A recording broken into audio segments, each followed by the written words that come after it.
जब अनिश्चितता बढ़ती है तो निवेशक सतर्क हो जाते हैं। फिर सोना और चांदी, पूरी दुनिया में पाए जाने वाली सबसे पुरानी एसेट्स, फिर चमकने लगती हैं।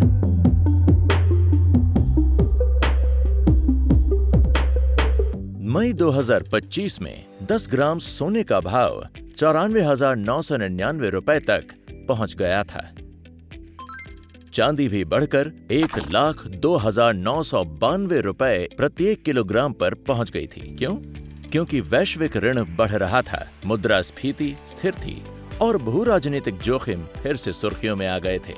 तो बने रहिए और पूरा वीडियो देखिएगा ताकि आप समझ सकें कि क्या क्या हुआ है और आप किस तरह से इस वृद्धि का लाभ उठा सकते हैं।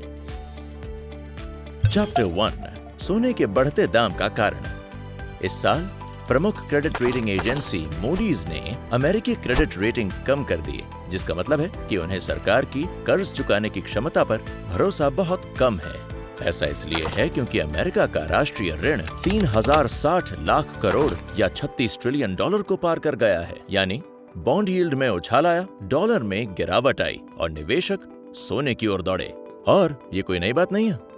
हर बड़े संकट के दौरान, चाहे वो मंदी हो, युद्ध हो या महामारी, सोना एक सुरक्षित ठिकाना बना रहा है।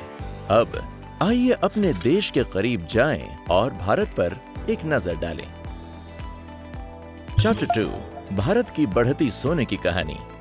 सोने के साथ भारत का रिश्ता सांस्कृतिक, भावनात्मक और तेजी से रणनीतिक होता जा रहा है। जहां एक ओर परिवार शादियों और त्योहारों के लिए सोना खरीदना जारी रखे हुए हैं, वहीं दूसरी ओर कुछ और दिलचस्प हो रहा है।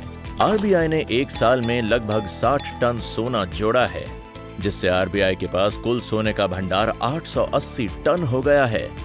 दुनिया भर के केंद्रीय बैंक भी ये कह रहे हैं कि डॉलर से दूर होकर सोने जैसी मूर्त संपत्तियों की ओर रुख करना बेहतर है। सिर्फ सोना ही नहीं, चांदी भी नई ऊंचाइयों को छू रहा है।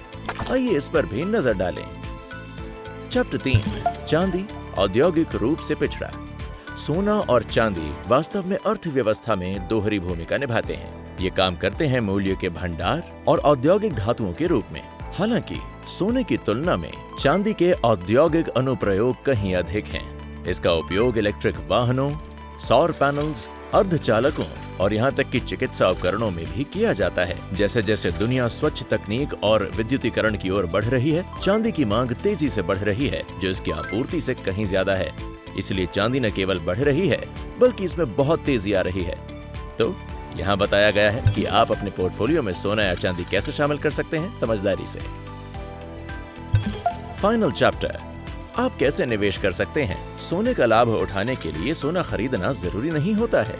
आईसीआईसीआई प्रूडेंशियल ईटीएफ या अन्य ICICI prudential mutual fund schemes या अन्य स्मार्ट निवेश विकल्पों पर विचार विमर्श करें, जो कि दीर्घकालिक विविधीकरण योजनाएं हैं, जो आपकी समग्र धन रणनीति के पूरक के रूप में डिजाइन की गई हैं। निष्कर्ष, सोना और चांदी सिर्फ चमक दमक के लिए नहीं है, ये आपके वित्तीय भविष्य का मार्गदर्शन करते हैं, खासकर तब जब विश्व अस्थिर होता है। अब अगर आप अपने पोर्टफोलियो में विविधता लाना चाहते हैं तो शायद सही समय आ गया है। नीचे टिप्पणी में हमें अपने विचार बताएं और देखने के लिए धन्यवाद। म्यूचुअल फंड इन्वेस्टमेंट्स बाजार जोखिमों के अधीन हैं। योजना से संबंधित सभी दस्तावेजों को ध्यान से पढ़ें।